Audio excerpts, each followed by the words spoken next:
49ers Ultimate Report. This is Jon Jay, your 49ers reporter, opinionist, analyst, and die-hard fan. Before we start off the episode, I want to give a quick shout out to all of my subscribers, helping me getting closer and closer to that 1K mark. We're just around the corner, so I really appreciate all of you for helping me, get to this point in my YouTube career. I'm very, very blessed and have the best YouTube, fans on YouTube. So I want to say thank you as we get to that 1K mark. So I appreciate all of you. So welcome back again. A double episode of the 49ers Ultimate Report. We talked about the 49ers, basically our 53-man roster. You can go check that out. But before you go check that video out, I have a wonderful, wonderful show today. We have an NFL personnel from the NFL Network hopping on, hanging out with Jon Jay. So it's a wonderful, wonderful honor to have many guests who come on here from our small YouTube community to the fans, and of course to our wonderful guests who've played football and also have covered football for many years.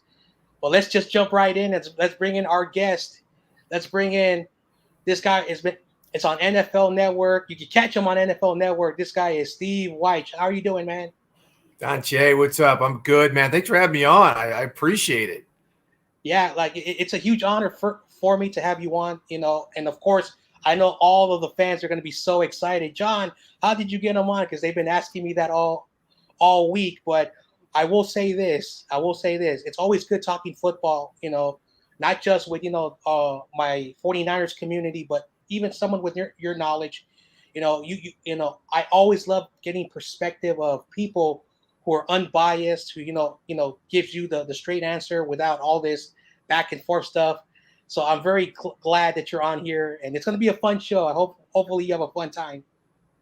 Absolutely, man. Hey, but since we're talking Niners, man, before we get started, I think, I just want to acknowledge and give thoughts and prayers to linebackers coach Johnny Holland, who had to step away for some cancer treatments. He had a relapse of cancer that was diagnosed in 2019, and just it's a tough blow to a lot of people who've known him. With the Niners, with the Packers, a lot of people in the NFL who know him. So best wishes and keep fighting, coach. And I hope you pull through well, and your whole family, everybody's good and right there for you. Yeah, I was shocked myself when I found that out.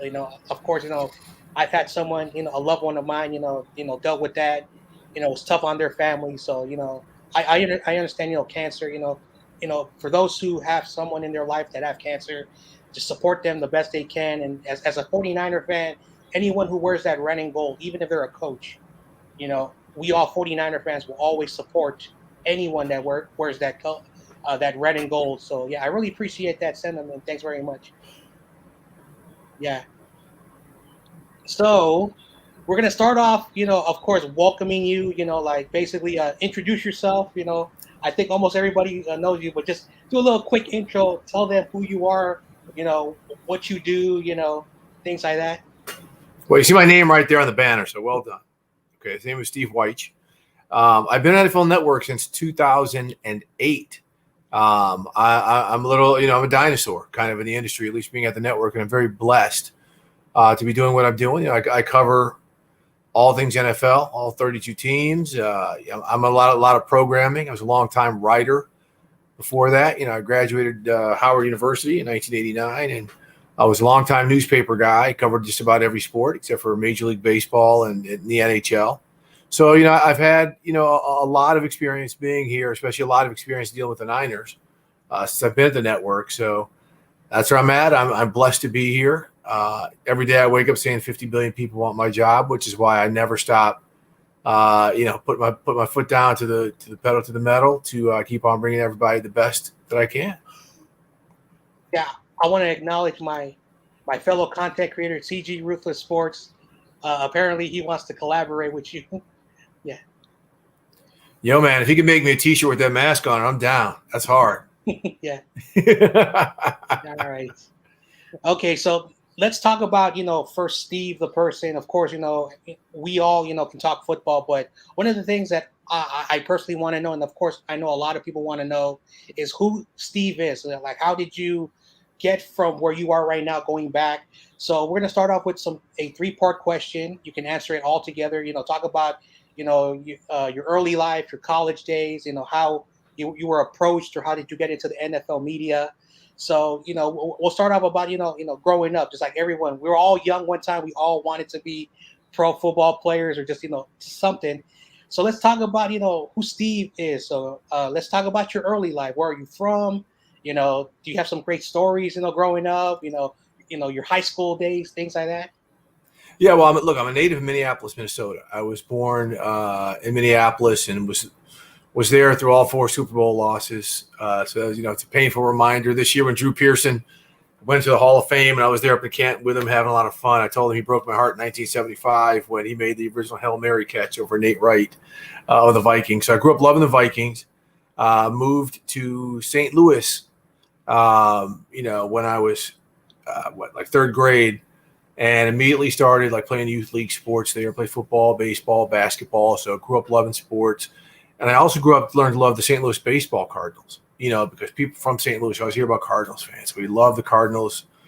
They've been to like 7 World Series in my life, so I'm spoiled. But, as a little kid, I always wanted to call baseball games. Jack Buck, Joe Buck's father, was a legendary announcer. So I used to walk down the street calling imaginary Cardinals baseball games in my head. And then Brian Gumbel, I would see him on TV, and he was like the only person of color, him and Irv Cross, I saw doing national network sports. And I was like, man, why can't I do that? So as I kind of went through high school, I was on my high school newspaper staff, played sports, ended up being pretty good at football, had opportunity to play college ball, was what they call a recruited walk-on at Missouri. I turned down a scholarship offers at other schools because of Missouri's journalism program. Went there, realized I wasn't very good. I mean, I was pretty good. I wasn't bad.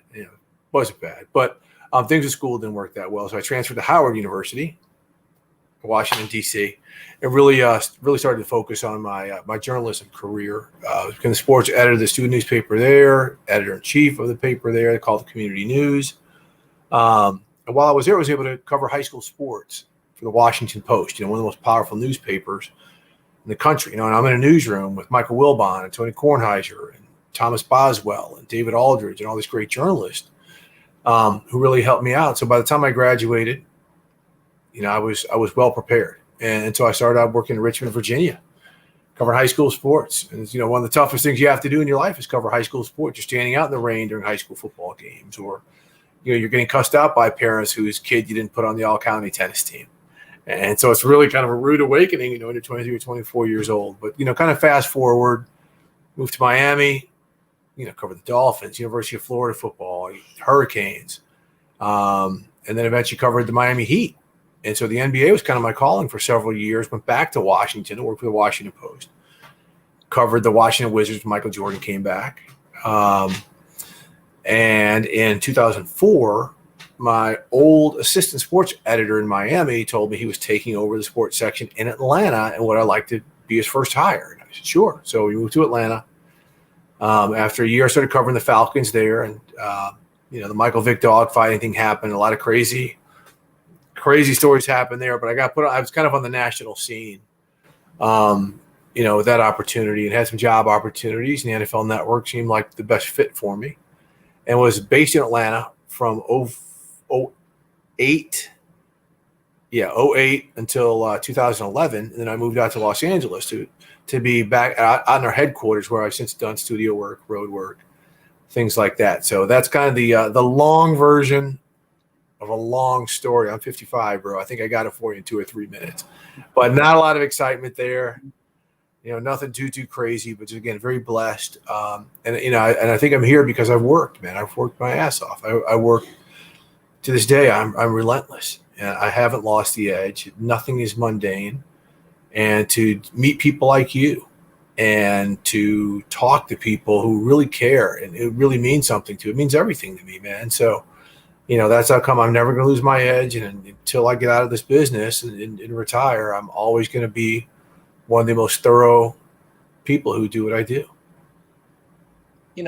Just listening to those stories, that you talked about, growing up all the way to, where you are are now, it's always a reminder that I remind people that, we all, almost have sort of a type of, same path, growing up. We want to do something, unfortunately, life does catch up to us, but understanding that, we're all connected. And this is the reason why I love doing this question, asking my guests to remind everybody, we were all there at the bottom, before, and then we worked all the way to the top. And of course, like myself, I always inspired to be just like you, just like the Beast Rider, a good friend of mine, and he's created a wonderful community for us small little podcasters. And for me, just listening to you, it's a wonderful honor to remind me that if I work hard, I could be maybe in the business in the future. So I love those stories, getting to know people. Piggyback on that, because you mentioned you were in Atlanta. Were you there during Kyle Shanahan when he was there? No, I was here. So here? when Kyle was there, when Kyle was there is when they made their run. I mean, him and Bobby Turner. Let's not forget, the running backs coach Bobby Turner was there. Remember they had that great Devontae Freeman, Tevin Coleman backfield, and that's what really set up the greatness of the offense. And of course, Bobby's with Kyle now in San Francisco, and that's why you've seen the emergence of so many great running backs like Raheem Mostert, been cut several times. So I wasn't there, but I'm very familiar with Kyle and all the work he's done all the way from Washington to Cleveland, through Atlanta to San Francisco. Yeah. I wanted to give a shout out to this guy. He's a good follower, Jay. I think he's asking Steve, did you believe the Niners were going to draft Mac Jones? Check the receipts, my man Jay. I was on air. Go back to my Twitter account where I said no, that Trey Lance, that they had done a ton of work on Trey Lance, that no other team in the top 5 had Mac Jones on their board. So all this stuff about Mac Jones is kind of like, it doesn't fit with everything that I'm hearing. And with all the work they've done at Trey Lance and the fact that they moved all the way up to 3 when they could have got Mac Jones later than, maybe on the back end in the single-digit draft picks, didn't make sense. So connecting the dots, the experience, and getting the information from people. Again, a lot of folks were just riding that Mac Jones thing, and I was like, just doesn't pass the smell test. And when you talk to some people who are kind of in the know, nope, go back and check the receipts, y'all. I'm not fronting. It is out there on Twitter. I did a broadcast on NFL Network where I said that because I was talking about the Falcons, what they could do at 4. I seem to be driven, by what the Niners do at 3 because, there's some folks who really believe it's going to be Trey Lance at 3, which is really going to solidify the Falcons' pick of Kyle Pitts at 4. I don't like to brag, but one of the things, of course, here in the Bay Area, and, I've got to know a lot of smaller content creators and small media people in my wonderful journey. And, they really picked up the Mac Jones.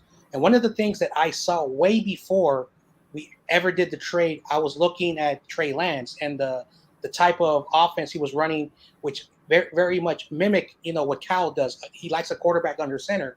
But for some reason, this, of course, when there's a little story, sometimes it hooks on the hook, and it just, the media just rides it sometimes. So I know that I'm not a big fan of the media because I do criticize it a little bit, but I understand how the media works. But I really agree. Trey Lance was the only guy, in my opinion, and of course, most people wanted Justin Fields because of the upside, the connection. There was a connection that Kyle Shanahan has, and and one of the things about Kyle, he loves that connection with people that he's been around. So that's one of the things why I thought the 100% choice was going to be Justin Fields. But in my heart, I felt Trey Lance. So I was probably just like you about that situation. I was talking to the people who were doing a lot of homework on everything too. So that really helped. It was an informed report. I'll put it that way. Yeah. All right. So you talked about, all the places you've been in the media, but I watch a lot of NFL Network. So of course, Thank you. You were on, the NFL Network. How did you get into the NFL Network? Were you approached from someone? Did you apply to it? Because I really want to know, because it seems so fun watching it on TV. The former players and the workers that work there. It feels like a fun environment. So my question, how did you get in the NFL Network? Well, look, back in 2008 when I was first approached, the NFL Network was small. I mean, we were in 15 million households now we're in 75, 85 million households. So we didn't have much distribution. So a lot of what the NFL was doing to get its brand out there was digitally, right? Online, things like that. So like I said, I was a writer. At the time, I was with the Atlanta Journal-Constitution, and I was covering the biggest story in sports, and that was the Michael Vick dogfighting investigation. It was huge. Every day there was some new breaking story on this, and my partner, Daryl Ledbetter, who still works at the AJC and covers the Falcons, covers the Falcons, him and I were really, look, we crushed it. We crushed the story. We had sources nobody else was going to get.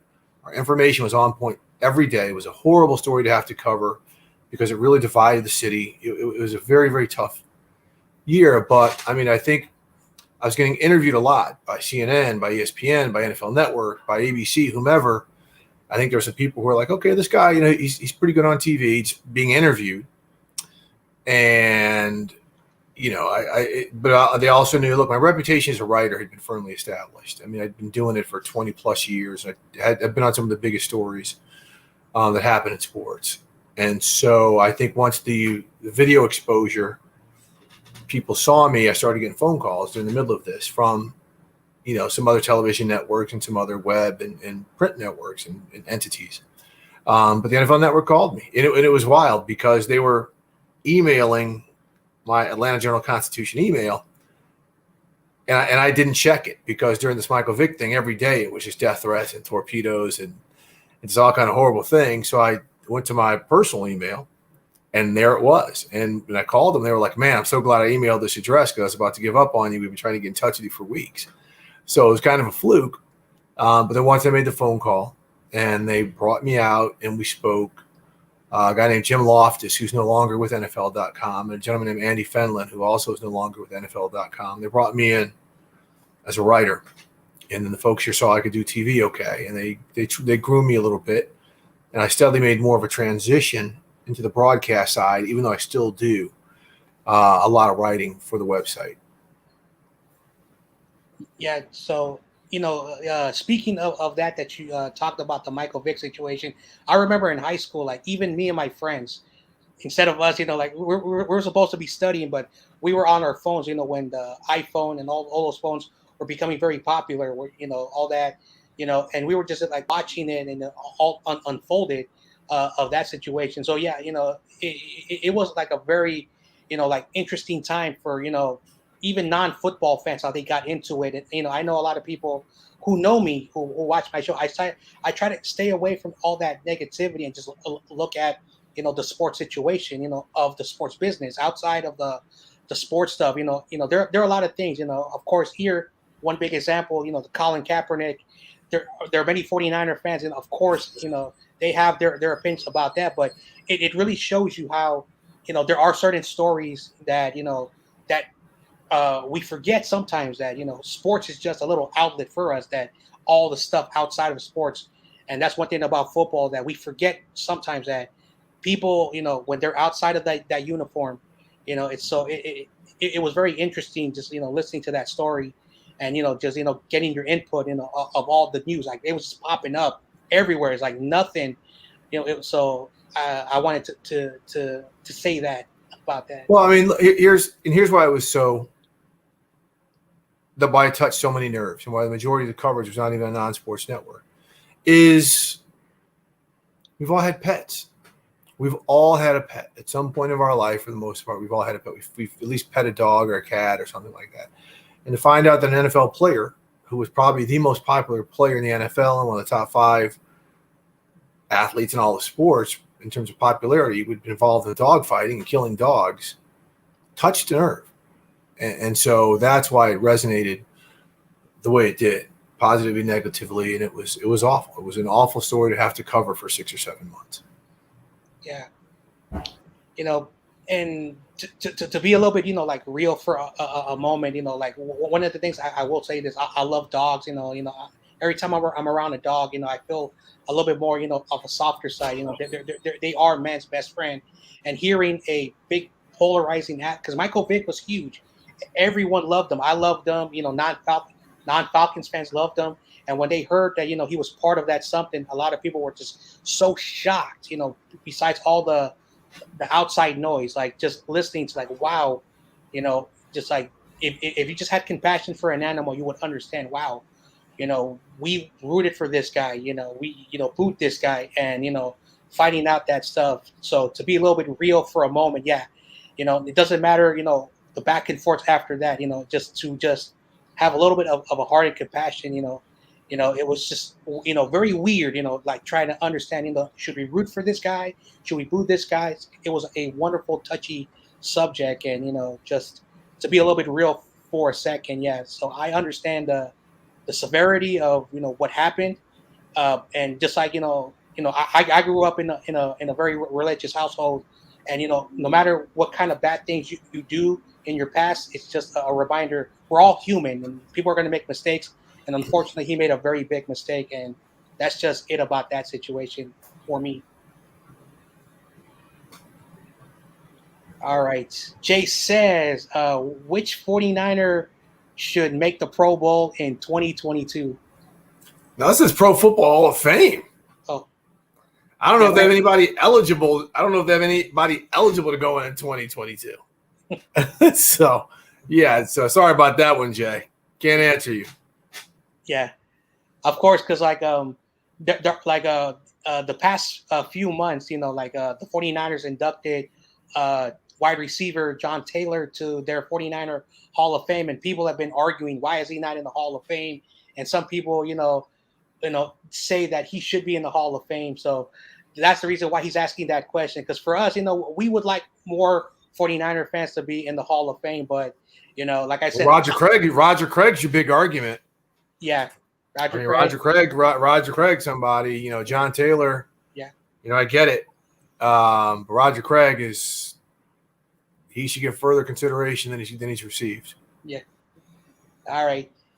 So let's talk about something very interesting. I think you might have touched on it, but for some reason, I don't know, but I think some of my 49er fans are not going to like this. But I found out Cam Newton was cut today, and I'm a huge Cam Newton fan. I have different opinions about how he was treated in the NFL with certain situations, but I wanted to get your thoughts. Do you think that the Patriots feel that right now Cam may not have that same playing that he had when he was in Carolina, and maybe Mac Jones is better? So I just wanted to get your quick thoughts about this little probably the major story that everyone's talking about in the NFL. Got beat out. The Patriots play the best players. There's one team that really doesn't care about your contract. Some teams are like, we got to play him because we're paying this guy $14 million a year. Patriots don't care. He got beat out. And, it did not help Cam that he missed 5 days for COVID protocol and allowed Mac Jones to have joint practices against the Giants' #1 defense and let Patriots coaches see how their team would look with Mac Jones under center. That did not help Cam. And so they've had a full body of work. They had Cam last year. I saw how Mac came in, did what he had to do. It's not like Cam played that poorly, but clearly they said, we want to have a guy who's going to be available every week, who looks good, who we know we can develop with the rest of our players in our offensive scheme. So let's go ahead and ride with the young fella. And look, this is a bold step for the Patriots because they're no longer the kings of their division. The Bills are the best team. The Dolphins are real. I don't know why we don't talk about the Dolphins more. That team is going to be good this year. And the Jets are on the uptick with Robert Saleh, the former Niners DC, as their head coach. So, the fact that they feel comfortable going with a rookie, knowing they've got to play the Dolphins defense twice, the team that led the NFL in takeaways last year, the Bills who can put up 40 on anybody, and so, that just says a lot about how they feel about Mac Jones. I mean, it's not like Bill Belichick's likes to rock with young quarterbacks. So he's got something that they like. And it clearly was something more than what Cam had to offer. And maybe it's upside. Not sure. We don't know all the details as to why the decision was made. But they decided to let Cam go because Cam's a big presence. Even though he'd be an adequate backup, he's a big presence in your locker room. And do you want that big presence to overshadow your rookie just in terms of Cam walking in the building every day? How's he going to take being a backup? A lot of people think he'd sulk. I think Cam would be fine. I know Cam. I think he'd be fine. He's not going to like it. But I think he would be fine. And now Cam's in a position where, he is viewed as a backup. I mean, the Patriots are one of the few teams in the NFL last year to give an opportunity when it's on there in the free market for a starting job. And so now he's been humbled again and has to really try to rebuild himself. Yeah, like personally for me, I understand, Mac Jones has been working out. He's been doing the work he's supposed to be doing. That's what rookies are supposed to be doing. And of course, when anyone is out for a long period of time, 5 days, 6 days, 7 days, and they're not working out, you have to go with the player who's been playing. And I see that argument. I understand that. It's just that for me, because I think I'm probably the only person that does not give Mac Jones enough credit, because I just don't see it. Maybe I'm just a little bit biased because I'm seeing the trend of how the NFL is going with the quarterback position. But have you watched Mac Jones practice? Have you seen him practice, or have you just seen highlights? Have you seen him in meetings, or have you just heard what people are saying? See, the Patriots know all of this stuff. Mm-hmm. This is why. I mean, I get it, right? I get you don't have that information. But if there's an organization you're going to trust in a tough decision like this, they've been to 9 Super Bowls under this head coach. So they've got much more information than any of us know as to why they make this decision. We can sit there and say Mac Jones wasn't this and Cam Newton was that. They know the inner workings of how they want to structure their team. Look, a lot of times we on the outside, we see a great athlete, a guy who did great something in college, who had a great year last year. But it's how you fit. Football today is how you fit with the other 52 guys on your active roster, right? How you fit with the other 10 guys in the huddle. Maybe Mac Jones fit better for what the Patriots want to do. Doesn't mean Cam Newton didn't fit. Maybe Mac Jones fit better. And I think that's the criteria you really have to judge. And if you go back and you look at comments from guys like Matthew Slater and some of these really established Patriots veterans over the past week about what they were saying about Mac Jones, it was a real kind of forecast as to what's going to happen. Because they were like, he's here. We will follow him. Stuff like that. Right? That as soon as I saw that, I was like, oh, Cam's in trouble. Because you've got some really established players who bought into this kid. And that's important when a coach has to make this type of decision. Yeah. I will say this. I'm not in the Patriots building. I don't know, what he does, that gives him the best, opportunity. So I would never say that, what they're doing is wrong. Like Bill Belichick, he's earned, what he's done for all the careers, so he is, the best coach of this era. There's a reason why he always finds, talent later in the rounds on the defensive side. He's very smart. Of course, last year they salvaged the season, with Cam Newton. It didn't look really well. They brought in Mac Jones because he fell to number 15. I won't say Mac Jones is going to be, very bad, this year, but he's going to have a lot of growing pains. And I will always believe that Bill Belichick has something under his sleeve that he's going to, scare everybody, even though the Bills, of course, the Dolphins, the Jets, got better because Robert Saleh was our former coach. He's over there now. It's going to be very, very tough. It's not going to be as easy as it was for the Patriots, for 20 years, when they dominated that division. But yeah, but personally, just in my opinion, and, I always say this, I hope I'm wrong, but sometimes, if I do make good observations, I do worry about the Patriots a little bit, even though they got Kendrick Bourne from us. They brought in some tight ends. They paid a lot of free agents to come there. So I could be wrong, but I'm not going to, put the gas on and say the Patriots have a better chance to win football games with Mac Jones. And that's just how I see it, my opinions, my thoughts about that. Yeah. Let's see. Edward says Cam didn't lead them to the playoffs. I moved on Brady, then Cam was easy. Thanks for hopping on, man, for that comment. Yeah. All right, so now let's move away from this and talk about today. The biggest thing is every team had to cut players today. Of course, I did an earlier live stream with the 49ers, their cuts. They made about 11 moves, and then, of course, they basically just, move the players to practice squad, any injured players on IR, and, of course, their 53-man roster. What have you heard outside of, 49ers? What has been some big, stories about, other teams, what they have done, or has it been just very quiet for just the NFL in general with the 52? It's very quiet. I mean, there weren't a lot of cuts made because of salaries and things like that. A lot of times, teams will dump a guy. They'll trade a guy, but it's gotten more and more over the past couple of years where there's very few shocking cuts. I mean, Cam Newton was a surprising cut, right? But there aren't many more of those, around the NFL where all of a sudden teams are going to start scrambling on the waiver wire to get a guy. So, the unfortunate thing about today is, look, a lot of dreams get crushed. And there's also a lot of guys saying, oh, man, I made the final 53, who tomorrow are going to get the news by saying, we claimed a guy from the Browns, we claimed a guy, from the Niners, you're gone. So there's still going to be a lot of that type of movement. Players they're going to try and sneak some players on to practice squads. Fortunately, the NFL is still giving teams 16-man practice squads, so that's going to increase opportunities. It's kind of interesting that some teams decided to keep 3 quarterbacks. I see the Falcons kept 3 quarterbacks because, they just got a former Niner, Josh Rosen. They got him last week, and they know he's a veteran, which they needed to do because they've got Felipe Franks, who was an undrafted quarterback, is the number 2 behind Matt Ryan now, and that's not a good situation to be in. But all that could change. They can get one of these veteran quarterbacks who could be out there. So there's going to be a lot of movement still, but no real major surprises out there in terms of any trades or cuts. Yeah.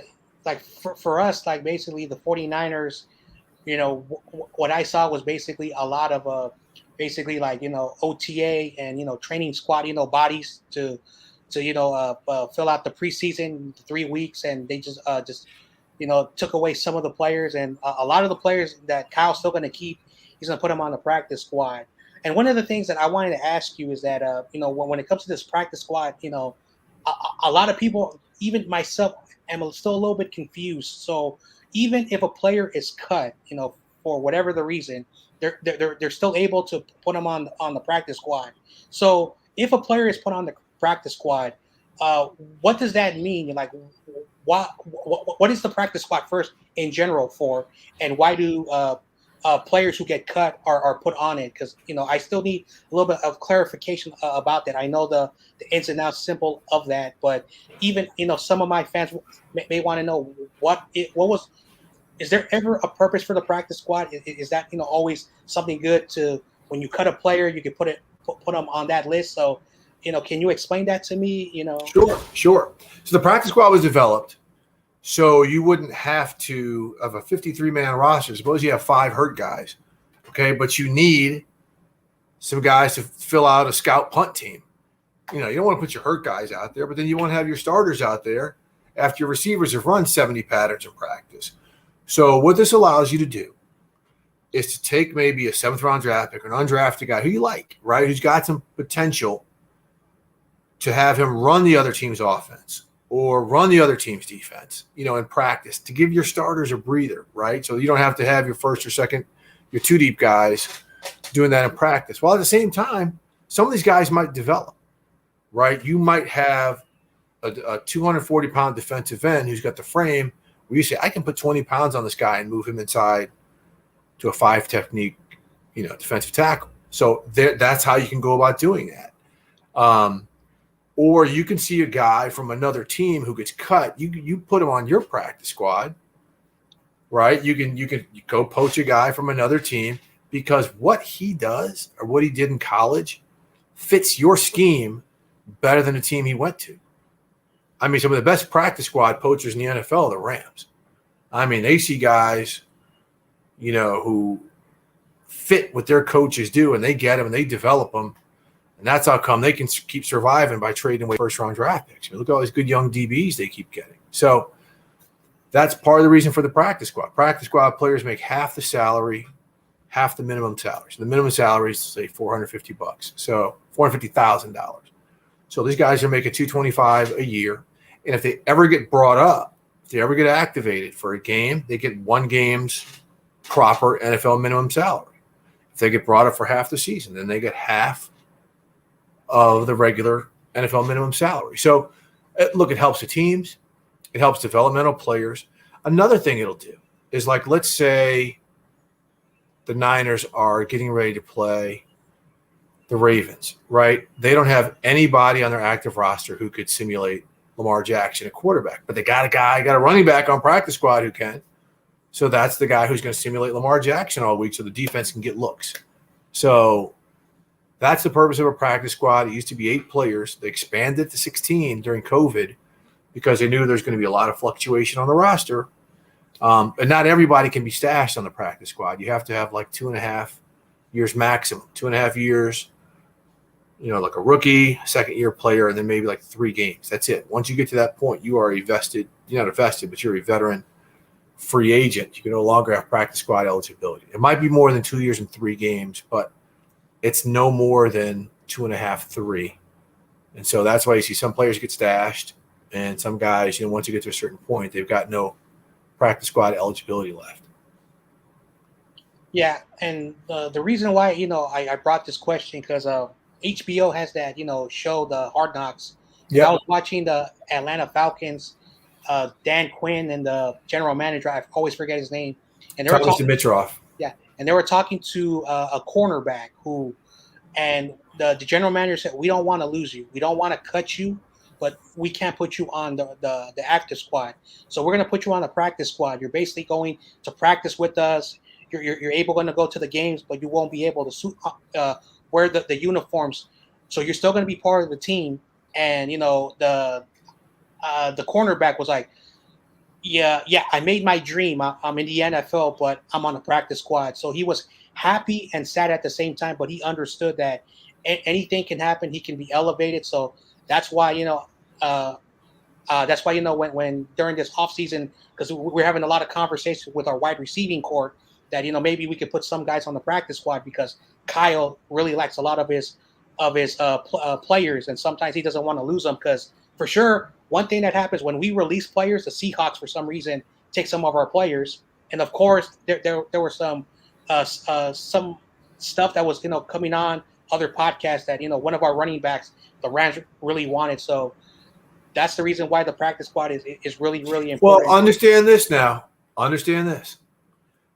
Just because you're in the practice squad doesn't mean you're that team's property. If the Seattle Seahawks like the player and the Niners put him on the practice squad, the Seahawks can come poach him. They've got to activate him. They've got to put him on their 53-man active roster. They can't just grab him and put him on their practice squad.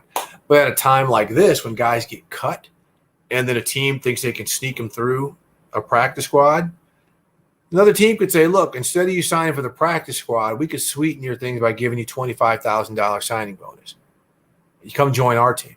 I remember the Tennessee Titans tried to sneak, I believe it was LeGarrette Blount years ago, onto their practice squad. And somebody came and grabbed him. I think it was LeGarrette Blount. Not sure. But that happens all the time. So there'll be guys, okay, we can get him on the practice squad. Before they have an opportunity to put him on the practice squad, someone comes and claims him. Or after he gets on their practice squad, someone comes and poaches him. It happens. You'll see it happen all through the waiver wire all season long. Yeah, that's a little bit scary as a 49er fan because the Seahawks, they've been our best friends that they find ways to bring in some of our players. So just by listening to that, I'm a little bit nervous. But thank you very much. If you get nervous thinking that a practice squad player is going to come back and haunt you in the short term, then you don't have much confidence in your team. Well,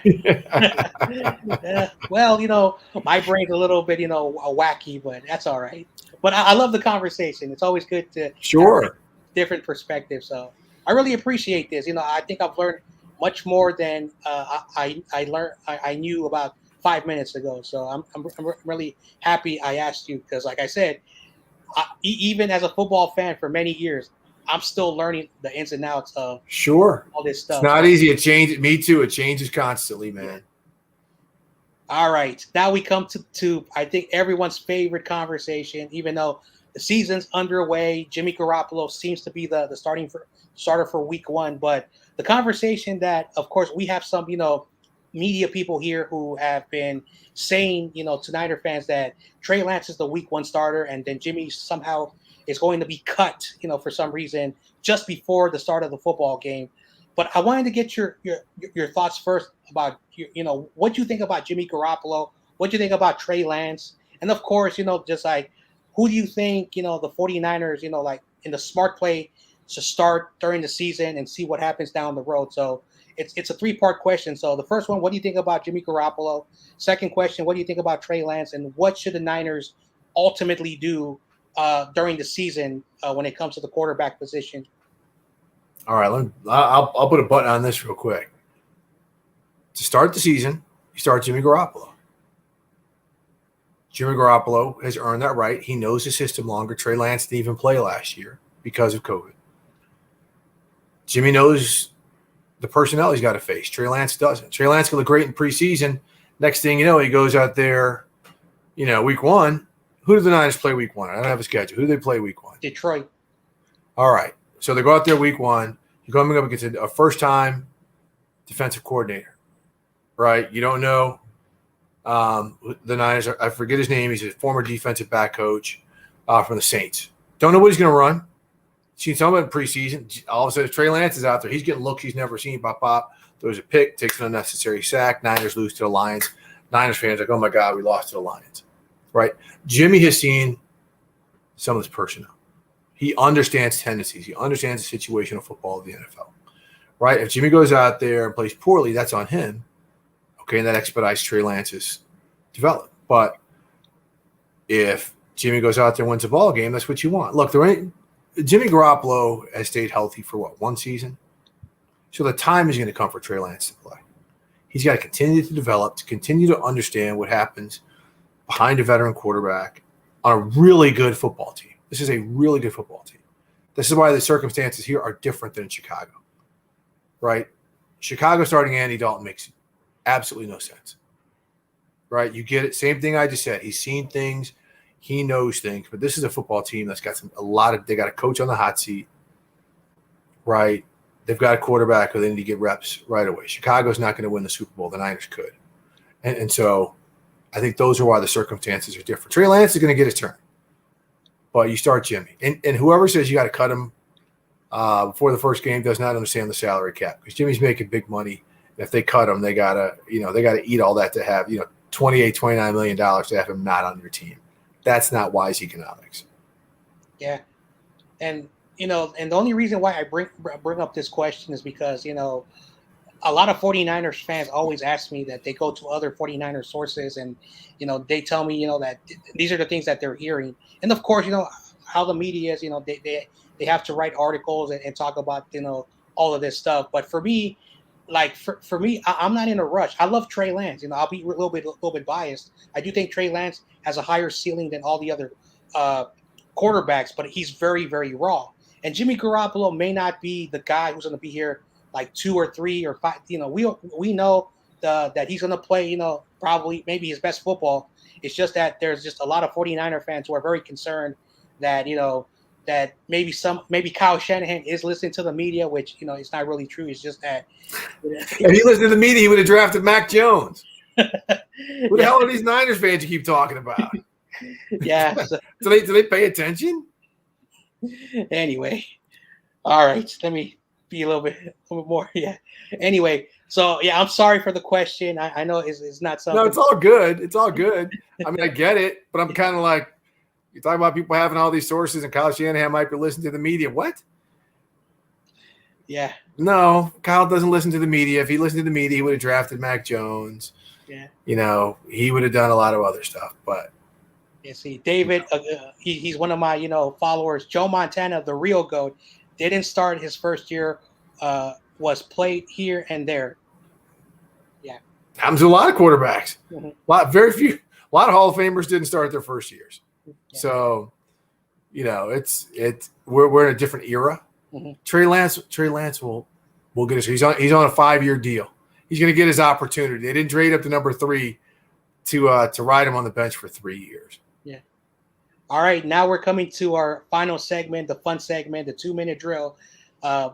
This comes from our good friend, the Beast Rider. He has his own type of 2-minute drill, but I changed it up a little bit. Oh, you copped Ryan? You got guns like him, man? Are you swole like my guy Ryan? No. Come on, man. But it's a little bit more different and, very, very different. So it's more interactive. The difference is that we got the 2-minute drill. Our guest answers very tough questions. I am just joking. They're fun questions to start off. So we got some football questions first. They're very, very hard. Now I'm just joking. And I want to start with this. You can choose I have a lot of Niner, guests on. So, they talk about their favorite 49ers. So first, let me ask you, not just the 49ers, but in all 32 teams, is there a player that you really like to see, week in, week out during the regular season? There's a ton, but look, I'm a defensive guy. Like Aaron Donald and Jalen Ramsey are just insane players to me. Fred Warner, just an incredible football player. Khalil Mack. I mean, there's just so many special. Minka Fitzpatrick. Just so many special players. You're like, man, these guys are on the next plane. So, yeah, I mean, I'm going to go with the defense because everyone's going to say quarterbacks and stuff. But those are some of the guys I really like to see. Yeah, see, for me, I like Fred Warner. I'm very biased. He's the best linebacker. Sure, he's a great player. It's a great player. Darius Leonard, too. I love watching Darius Leonard from the Colts. Yeah.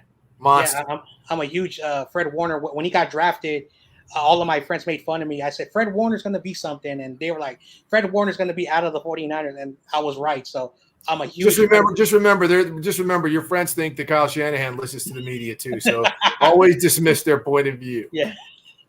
All right. Now, here's a tough one. You've watched football longer than I have. So you've seen a lot of great, football talents. In NFL in general, what was your favorite player like in the 60s, 70s, 80s, like those eras, or even now, what player is like, wow, this guy, Hall of Fame, or just this guy was like, just had something like during those eras. So is there a football player who's retired that you're like, man, I really like that player? Walter Payton. Walter Payton's your favorite player of all time. Sweetness was unbelievable. Played on some garbage Bears teams and was the best player in the NFL for 8 or 9 years. So, yes, Walter Payton, to me, is the greatest running back who ever played. Yeah, see, I have a lot of friends who are like more like uncles, who raised me. And even though they're 49er fans, they have Walter Payton jerseys. They were like, hey, even though there were some days where he, beat our 49ers, they even give him the respect, and I hear a lot of great things about him, not just as a player, but as a person. So I can see why. That's why the NFL's Man of the Year award is named the Walter Payton Man of the Year. He's a great human being. All right. For me, I like Brian Young, a retired 49er player. A lot of people don't talk about him. I think I'm a huge Dude's a monster. Yeah. Yep. So, yeah, that's my favorite player. I love that. I love that, Jay. John? Yeah. And then our last football question, if you were in the NFL or, was there a position that you really loved playing, like that position for whatever the reason? An outside linebacker in college, so that's a position I said I'd like to play in the NFL. Mm-hmm. Get to the quarterback and get paid. Yep. For me, I like, playing the secondary for some reason. I just don't know why, because all of my friends played it. So we love playing, like corners and secondary for some reason. Everyone say, oh, quarterback, but there are other positions as well that are more fun to play than just quarterback. So I was always a secondary guy for some reason.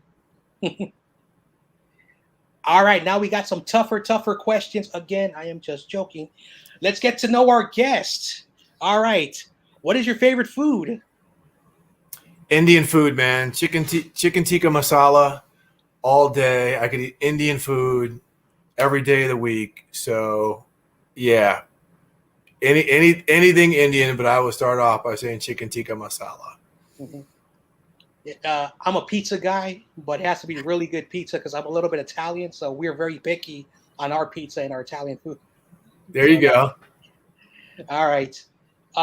When you are not, working in the NFL Network, when you're at home, do you watch TV shows, movies? Is there something you really love to watch on TV? Okay, good question. Okay, so believe it or not, so now you're really going to get to know me. I love the ID channel, right, which is like the true crime, murder channel where you just seeing all these crazy true crimes and all this stuff. So I love that. HGTV. Big. My wife has got me on all these home improvement shows, which I think are the coolest in the world. And then, of course, a huge streaming guy. I watch a lot of the movies. I'm in the middle of watching, the new season of Ted Lasso. Just caught up on Bosch. Just watched White Lotus. So, yeah, I mean, I will watch football and sports when when it's necessary, but otherwise, sit back and watch, figure out how people can put together a new bathroom.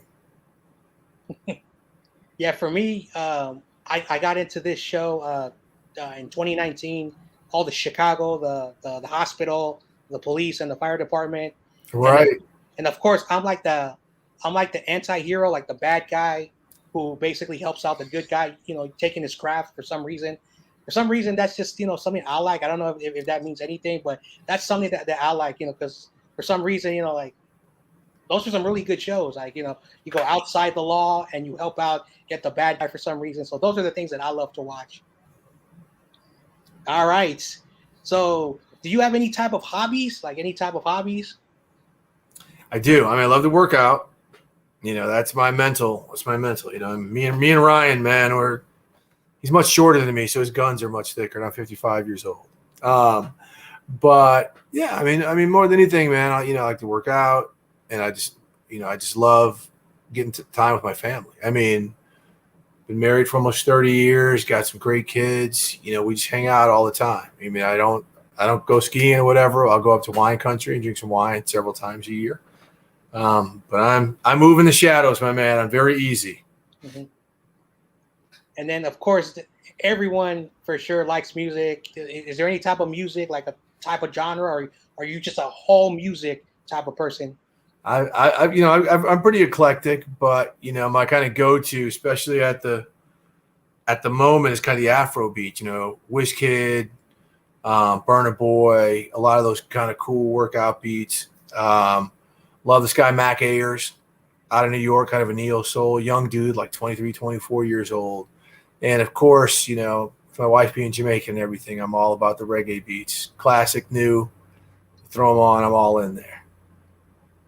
Yeah, me, I like all types of music, like basically like those who who coached me at sports, they grew up in the 70s and 80s during that R&B and soul, so I grew up listening to that. And then as I got into high school, I learned about popular music, classical music, rock and roll, all that stuff.